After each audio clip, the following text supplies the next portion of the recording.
The root test is a pretty similar test to the ratio test.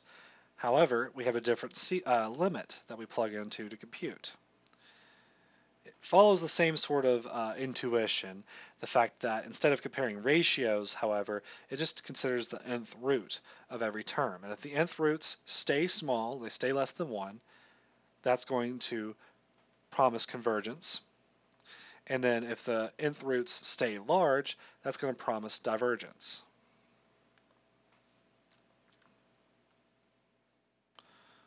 Convergence and divergence. So the way we proceed is almost exactly the same as the ratio test. So let's just go ahead and take a look at an example. We're going to prove that this particular series converges with the root test, and then we're going to show its value. All right, so first things first, we're told to use the root test, so we got to do that. So the root test is similar to the ratio test, except that we compute something different.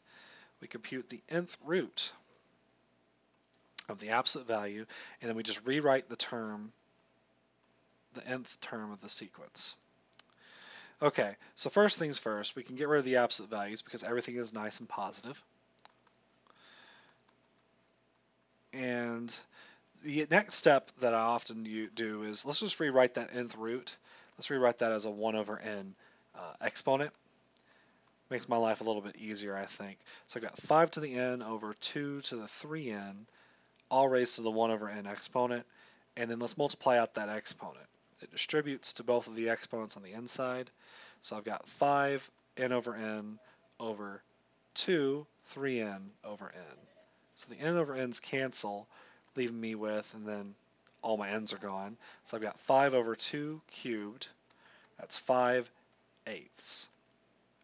And again, the idea is that this means that each term is getting about 5/8 smaller with each successive term.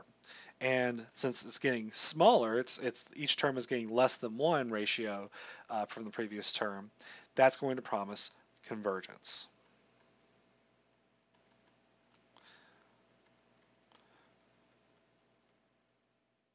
Now, what's important to keep straight is that it doesn't converge to 5/8.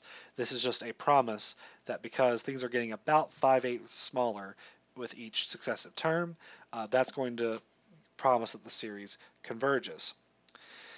Okay, so that's all well and good, but what is its actual value?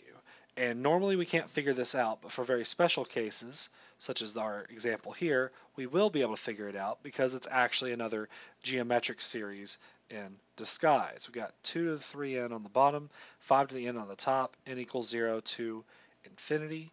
And what I could do is I can rewrite this as 1 times, I can just multiply out the 2 cubed, that's 8, all raised to the n power, n equals 0 to infinity. And in this case, that's my a, that's my r, and notice that its absolute value is less than 1. So yeah, that's just going to be a over 1 minus r. That's going to be 1 over 3/8. So the value, if we add all these suckers up, it's going to add up to 8/3 for the infinite sum. And that's the convergent value. But we had to use a completely different test. We could not use the root test. We had to take advantage of the fact that it happened to be a geometric series because we have a formula for computing geometric series, a over 1 minus r. Let's take a look at one more example.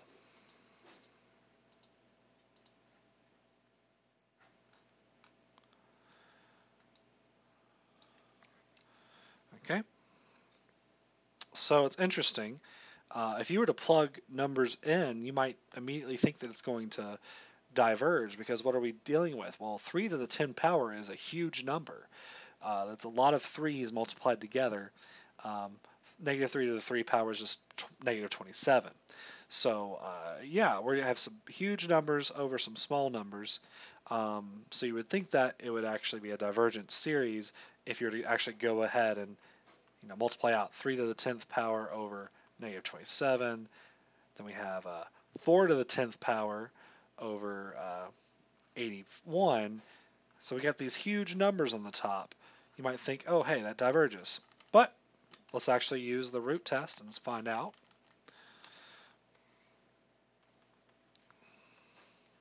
The root test says we're going to take the, well, in this case, we'll use the letter m. And we'll take the mth root, absolute value, m to the 10 over negative 3 to the m. And now, in this case, we need to be careful. The absolute values are doing something for us. They're making all of our negatives positive. So now I can get rid of those and rewrite it. Once I make that negative positive, I get m to the 10 over positive 3 to the m to the 1 over m power. Okay, so let's split this up. I've got the mth root of m to the 10 on the top. On the bottom, I have 3 to the m over m, so that cancels. So I have 1/3 times the limit as m goes to infinity of the mth root of m to the 10. And the thing to keep in mind is that the mth root of a polynomial of m, that always limits to the number 1. That's one of those limits that we know.